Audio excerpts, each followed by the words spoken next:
Hey Blitzers! In this video, we'll take a look at the mobile version of the Blitzit app, and I'll share how I personally use it for my work routine.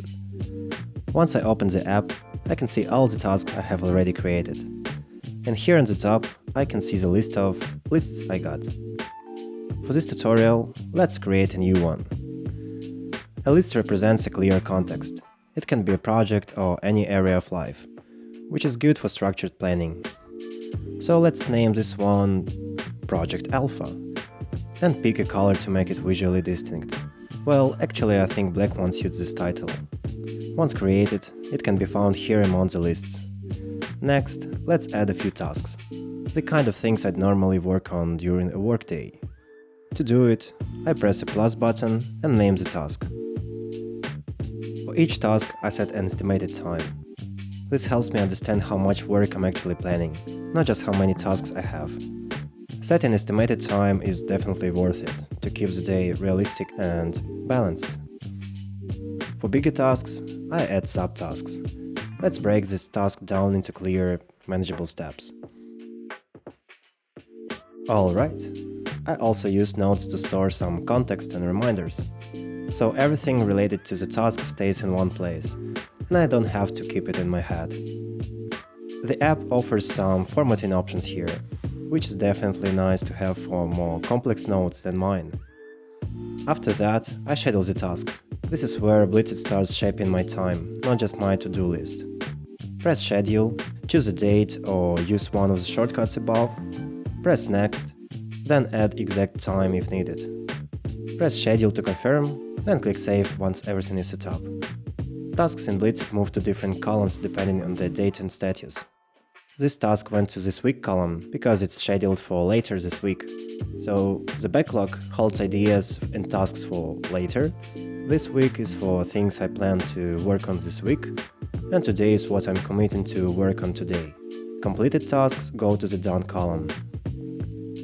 So next, I'll add a few more tasks. If priorities change, I can easily move tasks between columns. For example, let's move this task to the Today column using the right arrow button. Before going into focus mode, let's take a quick look at the account settings by pressing the avatar icon. They are intentionally simple, just the essentials. Here I can set my avatar photo to something less blurry, edit my name, edit the email, and set the time zone. Time zone is especially important, because it ensures scheduling and notifications align with my actual time. In Preferences, I can turn on Pomodoro mode. Pomodoro is a focus technique, where you work in concentrated sprints, followed by breaks, helping you stay focused without burning out. Pomodoro works directly inside Blitz Mode, which is the name for focus mode in the app. So, when I start a task, it follows the structured work and break cycles. I can set how long I want to work and how long my breaks should be, so Blitz Mode adapts to how I focus best. If you disable it, the timer will simply count the time you are working on the task, and you will be able to start the breaks manually. And the default break length can be set here.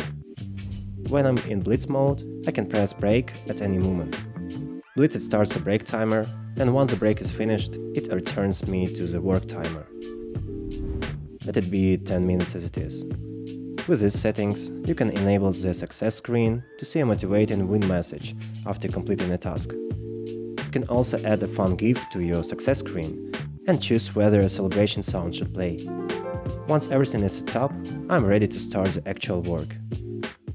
I launch Blitzit mode for today's tasks by pressing the Blitz Now button, and Blitz mode turns the list into a focused work session with a clear time box, starting from the first task in the list.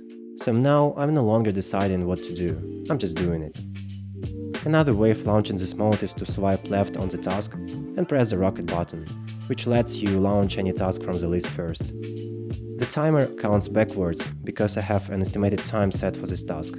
So once this time passes, Blitzit will notify me that I did not meet my own deadline. If there is no EST on the task, the timer counts the time from 0 to show the actual time taken. Here we have an option to edit the task, which pauses the timer.